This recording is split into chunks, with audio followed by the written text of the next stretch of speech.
Relationships and Realizations. Today is a very special day. I have a very good friend of mine. My friend Diana has agreed to come and be a guest on the podcast today, and I think I'll let her introduce herself. Welcome, Diana. Hi, Reyna. Thank you so much for having me. My name is Diana Trigo. I think we've been friends for maybe 4 or 5 years now. I don't know. Time flies. Yep. Pretty quickly when you're having fun. So tell the listeners a little bit about yourself. Like, where do you work? Like, what do you do? Like, mom status and all those wonderful things.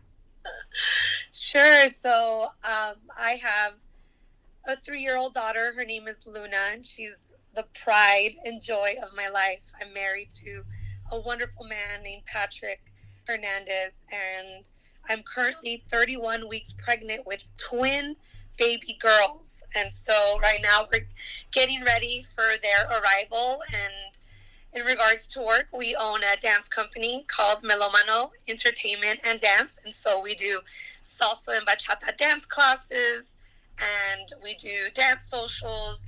And then we also have dance teams as well.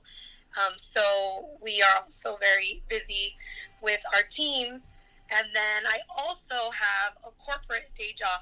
I am able to work from home, so that's really convenient for me. So I feel like I'm wearing a lot of hats right now. Mom, and corporate mom, and dance mom. So it's kind of, it's a full plate, but I'm really enjoying it. That's so awesome. Yeah, so just so that you guys know, if you have ever seen like the perfect little family, like that's Diana and her family. They're just so cute to watch, and not white picket fence kind of perfection, but just like how they all interact as a family is just the cutest. So for me, like I love watching you guys, but how do you do it? Like, how do you balance everything? Because like you were just saying, you've got such a full plate, I can't even imagine. Right. So I think that you have to do a couple of things. First is being okay with things not being okay, right? So if you don't get to do something, if you run out of hours in a day, it's okay. You know, those dishes are going to be there tomorrow. The laundry's going to be there tomorrow. You're not going to have enough hours to do everything you want to do in one day. And you know what? That's totally fine. So that was one of the first philosophies, a mantra, if you will, starting a family, starting a dance company, rejoining the corporate workforce. It's just knowing that some days are just going to be, not everything's going to be possible. A lot of days are like that, and it's okay. You'll get to it when you get to it. But having said that, we also do have a great support system. I did mention our dance family, and a lot of them have become, really our family. And we've been really fortunate enough to have some really incredible support system with Luna, especially. We have some amazing babysitters that would come and just play with her for a couple hours, or take her to SeaWorld, take her to the park. They've been really involved with her and her education. And so we've just been really, really lucky in that sense that we've had a lot of help with Luna, and being able to take care of her so that we can have, our date nights and things that are important to us that keep our relationship strong. Whenever we go to teach to the dance studio, we have somebody, to watch her, or she'll come with us. And so it's important to have her be, a part of our lives, but it's also important for her to have her own independence too. And luckily we've had some really great role models that we can look up to, that she looks up to, that have been able to help out. So it honestly really does take a village. Our families help us tremendously. Right. And like that, we have our support network that really helps and contributes. And so we've been really, really blessed in that sense. Mm-hmm. That's awesome. So you mentioned that you rejoined the corporate world. So how long has it been? Or like, take us through what you like. You were in corporate and then you stopped being corporate. Like, how did all of that come about? Well, I had been corporate my whole life. And then after I had Luna, I decided that I wanted to stay home with her. I'm the oldest of 5 children. Mm-hmm. And my mom was a single mom. She worked 2 to 3 jobs. Oh my gosh. You know, just doing what she had to do to support us. Mm-hmm. And so being the oldest of 5, I had the responsibility of taking care of my older siblings, and I loved it. I felt that, you know, I was really helping my mom out in that sense. But honestly, I never got to see her, and I wanted something different for Luna. I wanted to be there for her first step, her first words, you know. Mm-hmm. I wanted to experience all of that. And luckily, our dance company, Milano Entertainment and Dance, was doing very well at the time, where, you know, sacrifices obviously did have to be made. We couldn't go out to eat all the time, or like, you know, get my hair done, get my nails done. But you know what? It didn't matter, because I was able to be with Luna. So once we did the numbers, and we figured, you know, if we put all our attention into our dance company, into Luna, we would have the flexibility for me to be able to stay home and still thrive, you know,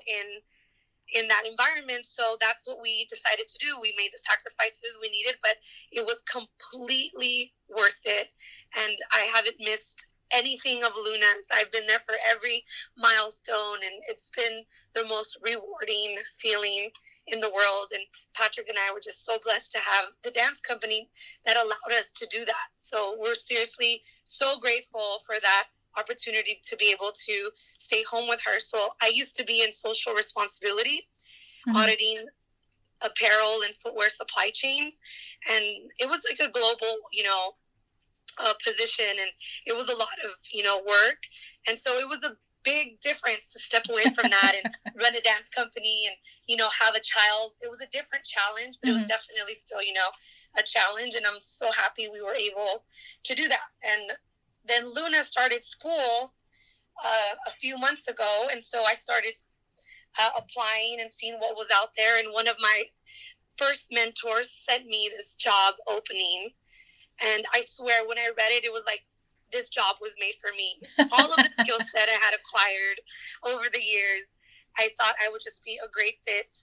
And but I was pregnant, you know, so there was that. So I applied to this job, and they, regardless, you know, of me being pregnant, well, I think that would have been discrimination anyway, but they didn't care that I was pregnant, and they went ahead and hired me. And so, yeah, now I've rejoined the corporate workforce again, but this time, you know, I'm working from home. They're headquartered out of DC. So it's like I could not pass up this opportunity. It's something that I'm passionate about. And everyone that I work with is so nice and understanding. And, you know, they did not mind that I'm about to give birth, and then, you know, I'll come back after maternity leave and get to work. So they definitely saw the value in hiring me, despite me having to take, you know, a 3-month break. And so right now it's been me working during the day, and Patrick's taking care of Luna, you know, during the day, and then we'll switch at night. He'll go to the studio, and then I'll stay with Luna. So still we have a great, you know, flexible schedule where we're able to work around that. So it's been really, all the pieces have been falling into place. So it's been really nice. That's awesome. So do you think you're going to have the same kind of issues when the twins are born that you did with Luna, or is this job, there's more flexibility? Because I know you traveled a lot with your previous corporate job. Is there going to be that same piece that's in play, or is it like, because you're not going to be traveling, so it's going to be a little bit, I don't want to say easier, because nothing is easy about being a mom and being in the workforce, but a little bit easier, I guess, to balance, for lack of better words, to balance everything? Or do you foresee the same issues, like missing out on stuff? Well, the main reason that I decided to stay home the first time around is because Luna was my first child, right? So, like, I had never experienced being home 100% full time. And I feel like I got that experience now, so I don't necessarily need to have that with the twins, right? I mean, we don't know what it's going to be like with twins, because one baby's crazy enough. So 2 is, I can only imagine, right? I know we have the support system we need to be able to figure it out. And that's kind of the mindset right now. Like, we'll figure it out. And this job will have some travel, but it was more about me wanting to experience being at home with Luna 100%. I have that experience now, and I don't necessarily feel like I need to do the same thing with the twins. I'm working from home, so I'll still be able to see them, pop in anytime I want. And so I feel like I'm in a little bit of a different situation. Maybe if I had to travel to an office, or if they had to go to daycare, it would be a little bit different. But, they're still going to be home with family. Right. So I feel like, we're still going to be able to be close to them. I'm still going to be able to be there for them. I have a very flexible work schedule. So if I need to do something with them, for them, then I can do it. So I feel like now that I've experienced that with Luna, that I'll be able to handle it with the twins as well. I think it's kind of like that meme that you see with like your first child. Everything is like, bubble wrapped and you're so careful and so perfect. And then like by the time you have like 2 and 3, you're like, oh, they'll be all right. Yeah, exactly. Exactly. Yeah. So I feel like I've been there, done that. And, I'm sure twins are going to be expensive, so it doesn't hurt to have, a job either. So right, an extra stream of revenue, especially like in situations like, and that kind of leads us into what's going on right now. Obviously, like you were saying, you run the dance company, and how has all of this affected the dance company? Like, obviously, nobody's there for dance classes. We can't go to the studio. So that, I'm sure, has seriously impacted your revenue stream. So it could potentially be really scary times. Thankfully, you have the corporate job to kind of keep you guys afloat. But for people that don't know, if you didn't have the corporate job, like what would that look like for you right now? Right. So no, absolutely, Reyna. COVID-19 has definitely put a halt in our studio operations in regards to being in the studio, obviously due to social distancing and stay-at-home orders. We definitely cannot have our classes and our dance socials and our workshops and our dance teams. None of that is on an operating level right now. However, we have been pretty successful at moving some of the courses to online. So we're offering a monthly membership for those students who are interested in still taking courses with us. It's at a reduced rate than what we normally offer, because we also know other people are being impacted financially by COVID-19. So, but that has worked out really well for this month, and we'll continue to offer that until we're able, to go back to quote unquote the normal way of operating business in person in the studio. So right now we've been very, very lucky that our dance family has been very, very, supportive. A lot of them still volunteer to pay, their full month dues, even though we're doing online courses. Some of them have just donated, the different supplies. Yeah. So they've been like our dance family. I'm telling you, I use the word dance family because they really are a family. And so they've continued to support us. Almost all of our students signed up for our monthly pass. So that was really great to see, them supporting, and they're actively participating in all the classes, and we're able to still engage and connect with them. On Sundays, we have a Sunday Fun Day social hour, and we just hop on Zoom and connect and talk and see who needs what and support one another. And it's been one of the best things. We've also been connecting a lot more with friends that we haven't seen in a long time. Family we don't get to talk to as much. So I feel like, yes, there's a lot of negativity and scary things going on during this time, but it's also led to some positivity and some, good things also as well. Like, you look at it from Luna's perspective, she's not going to think of this time as like financial hardships and, people getting sick and the scary things that are out there. She's going to think of this like, this was when I got to spend all the time with my mom and dad. She's going to look back and remember, all the extra playtime we had and all the extra projects and art projects that we did. This is going to be like the best time of her life, right?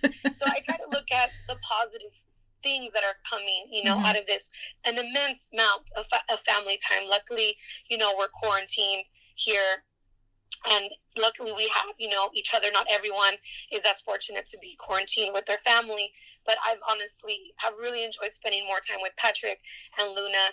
And now that we have our online classes, we've been able to see our dance family a lot more. Obviously, we miss them so much. We used to see them several times a week, Right. and now, we just see them online, but it's still some interaction. It's better than none. And we just know we have to be diligent during these times to stay safe and stop the spread. So that's what, we're just doing our part. It's been difficult, but we are going to be applying for some small business grants and some disaster recovery loans. And so we'll see how that goes, So we're still, obviously going to try to look for some other, grants and stuff. So that's going to be happening as well, because you just don't know how long this is going to last. People say, first it was like, till April, now the end of April, and we'll see how things develop as time goes on. But who knows for May, right? So we just have to try to be prepared for it.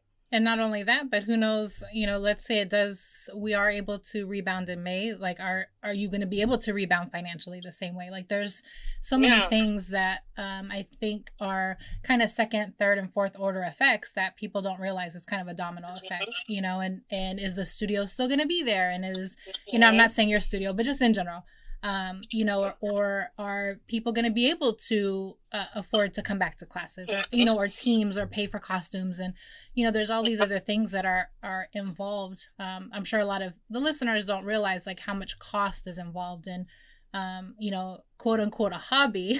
It's an expensive hobby, and there's going to be people that can't afford it. So, and that's going to affect you guys and et cetera, et cetera. Yeah, definitely. It's going to be a different model. When we return, we're going to have to really reevaluate, okay, what do we still have? Right. What is doable at the time? Because even though, COVID-19 would have come and gone, it's still, people are going to be apprehensive about coming out to participate in social gathering events. And that's all we do is social gathering. Very close. So there's still going to be some apprehensiveness behind that. So I think it's going to be a slow going. Right. It could be a hybrid approach where maybe we still do classes online, maybe a couple classes in the studio. Who knows? Like, phase it back in. But we're just going to cross that bridge when we get there, because right now, honestly, we're just playing it by ear. We're going day by day and just following the orders of the health officials in San Diego County. Right. That's a really good point also, is that dance, for the most part, with the partner teams especially, and the classes, you're in very close proximity with quite a few people. So like you said, I'm sure there's going to be people that are very apprehensive about wanting to, I guess, put themselves back into what they might perceive potentially as a dangerous or unsafe situation. But I fully trust that we are going to take as many precautions as possible to make sure that everybody stays safe.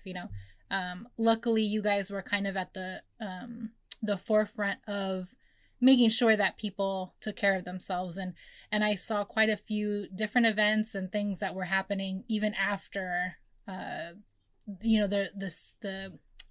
World Health Organization and CDC said this is probably not a good idea. There were still people that were still doing silly stuff. So, I give you guys a lot of credit for always looking out for the students and looking out for, the well-being of everybody. And that's pretty awesome. Absolutely. They're our dance family. So, we couldn't live with ourselves if anything happened to anyone that we care about, because we wanted to stay open. Right. There's no way we were going to go against what the health officials were saying and continue to stay open and risk our lives, Luna's lives, our 2 unborn baby girls' lives. It's just not worth it. Right, exactly. That is going to be there when we come back out of this, and we just have to be responsible right now.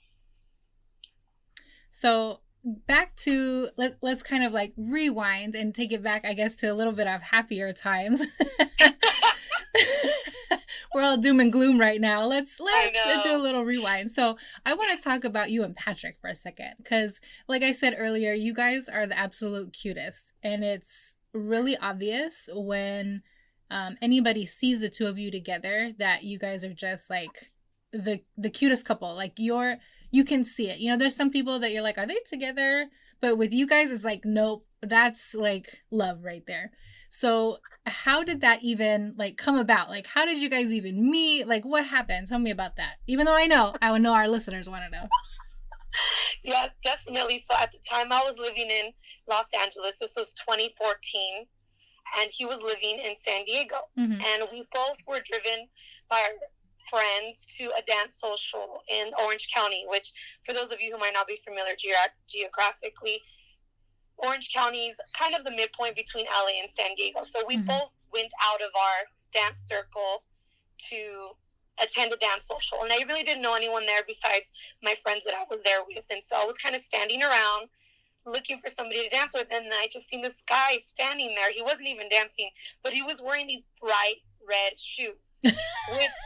which like in the dancing back then especially, you didn't see that. Like that was a very bold statement. So I'm like, who is this guy? So obviously I'm intrigued right away. And I actually went up to him and asked him to dance. And normally it's the other way around, right? Normally the men ask the women to dance. But I didn't know anyone else. And I saw his red shoes and I was like, okay, let's go see what this is about. So I went up to him, asked him to dance. And of course he said yes, because Patrick is the friendliest social dancer you will ever meet. He always says yes. He's so, so nice. And it doesn't hurt that you're beautiful, Diana. So anyways, moving on. Well, thanks for that. So I asked him to dance. And honestly, like, I've danced a lot in my life with a lot of different people, like all over the world. But this dance was so different. It was just like magical. The whole time I could not stop smiling. And I was just like grinning from ear to ear. You know, my cheeks hurt from how hard I was smiling. And, you know, he was on time. He was a great lead. He was so smooth. And he was fun. You know, he wasn't like super serious like some of these other male dancers in the scene. You know, he was there to have fun. And he took care of me on the dance floor. You know, he made sure that I wasn't getting stepped on or I wasn't running into anyone, you know. And it was a pretty crowded place. And we just had the best dance, like undescribable. It was like so good. I had never felt that type of electricity before. And I had danced, like I said, all over the world. And this dance was just different. And immediately after our first dance, I asked him to dance again right away, which normally if you're in the dance scene, you guys know we don't do that. We just rotate around, right? We just ask everybody else. It's so rare to dance with someone 2 or 3 times in one night, and especially back to back, like that just doesn't happen. But honestly, I didn't care about that social norm. It went out the window. I had too much fun not to dance with him again, right? So we danced another song, even better than the first. I mean, it was like I was literally falling in love with him during this dance. So then I was like, okay, let's go dance with different people, you know, or whatever. We hugged goodbye. Okay, I got his name, he got my name. And then we were dancing, you know, with other people throughout the night. At the end of the night, the lights come on and we're walking out and he's like, hey Diana, like, let me get your number, you know. And I was like, yes, absolutely. Like, of course, you know. I thought he'd never ask me. And as he's typing in my phone number, his phone died. Oh no. And to me, I'm a little bit of a superstitious kind of person. Right. So immediately I'm like, that's the universe telling me not to give him my number. Right. So I go, oh, okay, well, you know, maybe next time. And then I didn't know he was from San Diego. He didn't know I was from LA. But I was like, okay, yeah, nice dancing with you. See you next time, right? So when he got to his car, he charges his phone. He Facebook stalks me, sends me a Facebook message like, hey, it was really great dancing with you. And by then I was already like, no, the universe told me not to talk to him anymore. His phone died while he was trying to get my number. So to me, that was it. So I was like, yeah, great. Nice dancing with you too. Bye. Totally gave him like the cold shoulder. Because in my mind, I was like, no, the universe doesn't want this. Right. So then fast forward a couple months, I was doing a dance performance in San Diego. So I called him because me and my girlfriends wanted to come on Friday nights to dance, and our dance performance was on Saturday night. And so I called him and I was like, hey, you know, I Facebook messaged him back and said, hey, like, we're coming to San Diego, you know, do you want to hang out on Friday? Let's take me and my friends out to dance, you know, because I figured if he was a good dancer, he would know other good dancers, and so that my friends would have fun. So we ended up going to the Marriott on a Friday night, and then Saturday we had this double date we went to an Italian place. And then after dinner, we kissed before I went to my dance performance. Aww. And like, that was it. Literally, like, it was a week before Christmas, I think. And we seriously talked every single day after that, like nonstop. He would come up to LA. I would come down to San Diego. Like, we were just like inseparable for being, you know, long distance. And when we first met, he told me like, oh, I'll never move, you know, to LA. You would have to move to San Diego. And that was fine with me because, you know, the LA traffic was like so terrible Mm-hmm. at the time. So San Diego was so nice. I fell in love with San Diego. Like, so it was just, you know, we were kind of long distance for about a year because it literally took him like 11 months to tell me that he loved me. 11 months. I knew like after like 2 months, I was like, oh my God, I love this man. Right. It was just different, you know, like I wasn't tired of him. I wasn't annoyed with him. I missed him so much. And I always wondered, you know, I wonder what he's doing right now. And everything was just funner with Patrick around. You know, he's just, if you know Patrick, he's so... he's a great guy. He really is. Yeah. He's so fun. Yeah, he's just amazing. So I miss being around him. I wanted to be around him all of the time. And once he told me he loved me, like, that was it. I was like, okay, I'm moving to San Diego. Like, here we go. You're like, I'm in the car. I'm on my way. Yeah, I was like, I'm on my way. So, yeah, like, right when I got to San Diego, we lived together.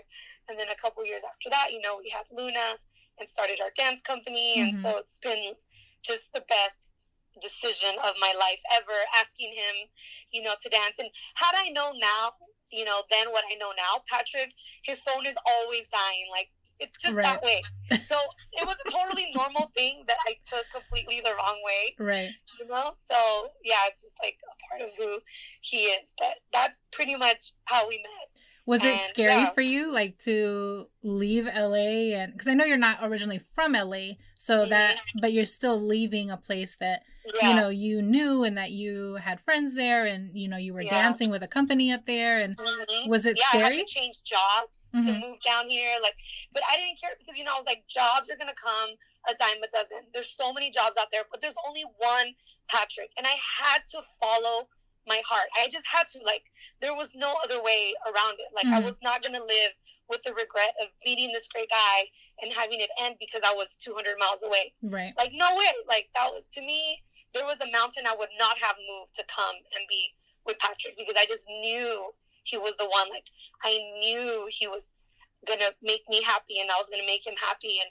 just, you know, Patrick, he will give you the shirt off his back, you know, and he's that type of person, you know. So I think I've seen him do that before. So great.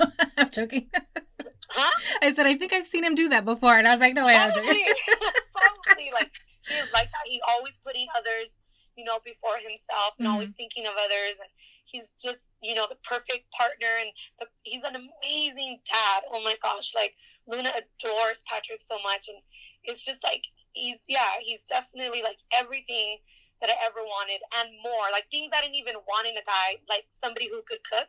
I didn't care about that before, but now Patrick cooks all the time. He's a super good cook, and I'm so, you know, lucky. Like, oh my God, I hit the jackpot over here, you know? So I just feel like it was the best decision of my life to follow my heart, you know? Like, I just had to do it. There was no other way about it. And I'm a very determined type of person. So if I want something, like, I'm gonna make it happen. Right. So nothing was gonna stand, you know, in my way. Were there any things that, like, once you finally got down here and you guys started the company, were there any issues that you guys had? Like, because you guys do have very opposite parts of your personalities, or was it something that you just recognized, like, okay, I'm better at this, he's better at that, let's, you know, stay in our lanes? Or was it kind of like a little bit of growing pains, or how did that, I guess, work? Because it's difficult to have a company or a business with your partner. Like, that's you see a lot of people, unfortunately, their relationships don't survive that because you're not only are you living together, but you're working together, and it can be really difficult to kind of make that balance. Yeah, absolutely. And I think your last sentence about making the balance, we definitely had to learn how to do that. It started to become more about work and less about him and I. And so we would just find ourselves talking more about work more and more, and not taking time to talk about us and do things just for us that were non-dance related. And so we really took some time to, like, reevaluate that, because we were realizing, like, this is becoming a work partnership. Like, we're the me and you know? So there was definitely a point in time where we had to navigate through that and learn how to balance that. And I think part of that was just recognizing, you know, what my roles and responsibilities were and what his were, and then also learning when to shut it off. Like, okay, we're at the studio, we're working, but when we come home at work, like, let's leave the things at the studio, and then try to make some time. So we started doing like weekly date nights and just other things that we enjoyed, so that we could like bring our own relationship back and remember like why we even got together, in the first place. I mean, we're both so passionate about dance that it's very easy for it to just take over your life. It's very easy for it to become the only thing, that you talk about, because you're just so consumed by it. And at that time, I mean, we were hustling, we were grinding, we were like trying to get the dance company, up and running. And it was a lot, of work. So of course you're going to be consumed by it. So once we took that step back and we're like, whoa, like what's happening? Like we really need to learn how to separate this. Then I think we were able to be a lot more successful, and we were able to grow the business in a way that worked for us. Right. Like him being more of the creative side, and me being more of the business management. So I do a lot of the back end, a lot of the admin stuff, and he has amazing ideas, and I'm helping with how to execute them, and then he puts them into plans. So I feel like we have found a great balance of what he's good at, what I'm not good at. But it definitely took some trials, and tribulations to get to that point. We tried a lot of different things, and finally we were just like, okay, any admin stuff, I'm just going to take care of that. You focus on being, the creative side. And so I think that has been just the balance, for us, that has worked all this time and continues to work for us. I'm sorry, go ahead. No, I was just saying, like, but I think like just checking in with each other and having communication has been the most important part, because you don't want to shut off what you're thinking, what you're feeling, and so I think that's kind of where things can go really bad if you do that. But if you keep the lines of communication open and you always let your partner know how you're feeling, then you're able to work through things. Right. That's exactly what I was going to say, was like the biggest key, the takeaway there is the communication aspect, and making sure that you are speaking to your partner and you're communicating with your partner about how you're feeling, because, one thing that you may hold back and then it turns into two things, and then it just kind of snowballs. And then the next minute you're mad because they left their socks on the floor, and it turns into like this huge argument, when it was actually not even that. It was the fact that, they raised their voice or whatever, the case may be. But if you would have communicated that in the first place, like all of that could have been avoided, Yeah, absolutely. So I feel like, it's something you never mastered. You have to keep working at it. And especially like now, being a family, soon of 5, we definitely need to keep communicating like how we want to do things. I mean, these are uncharted waters, for all of us. So we're just going to have to keep figuring it out and keep communicating. And, that's really all we can do right now. Well, thank you so much for coming onto the podcast. And, hopefully our listeners learned quite a bit. You are wearing a million hats, and you're soon about to wear another one. And I don't think that it ever really gets easier as a parent. My kids are grown now, but I still, I'm still a mom. I'll be a mom until the day I die. So it's never, it gets kind of easier, but, it really never stops. And then to be in the corporate world, and then to have your own company, and, to be a wife and a mom, like there's just so much going on. And I really admire you. And I know I've told you that like a million times, but you make it look so easy. And I'm sure it's not, but you just do it in such a way that it's like people, and that's why the dance fam is the way that they are, because you and Patrick both really include all of us in what you're doing, and you make it seem so effortless, and you really show that you care about us. And, it makes it easy to support you guys, and it makes it easy to want to be a part and to help you guys. And, in situations like this with COVID, people, if you didn't care and people didn't care about you, like it would show right now. So this really should, I hope you're not crying. I am tearing up right now. Oh my God, you're totally making me tear up. But, just letting everybody know how much you care about them makes them want to reciprocate. Like it makes us want to help you. So like the biggest takeaway from all of this is like, basically be a good person, like be a good person, and you know, people will want to be around you. But like I said, I really appreciate you coming onto the podcast and sharing, you know, all of your many hats and your advice for people that are, you know, maybe need to see a silver lining and to use this situation right now as there's positives in it. Like you said, you know, Luna has her mom and her dad 24/7 and getting to spend more time with you guys, as opposed to, oh my gosh, I'm stuck at home with my kid, you know? So your viewpoints are very valid and very appreciated. And I really hope that you enjoyed being on the podcast with me today. I did. Thank you, Reyna. I never really get to talk about these things. They seem like ancient history. It's just my daily life that I'm living, and you know, no one really asks what's going on. So it's nice to kind of be able to talk about it and reminisce on how all of this started. So I'm just so blessed, you know, that I have these components in my life, that I'm passionate about dancing. I'm passionate about sustainability, you know, in the corporate world. I love being a mom. I love my husband. You know, I mean, I was blessed with twins. Like, that is so rare within itself. Like, I have so many good things in my life, and that's what I choose, you know, to focus on, the good things. And that's what I could just leave with some last words. It's that. It's like, focus on what you have, focus on the good things, focus on what you can control, and that's what's going to help you get, you know, through anything. Right. All right. That's this week's episode.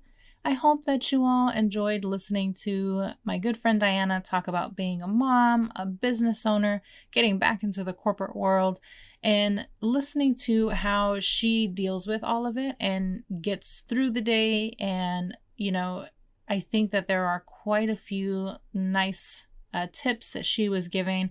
The biggest one is, you know, to look at things from a positive perspective.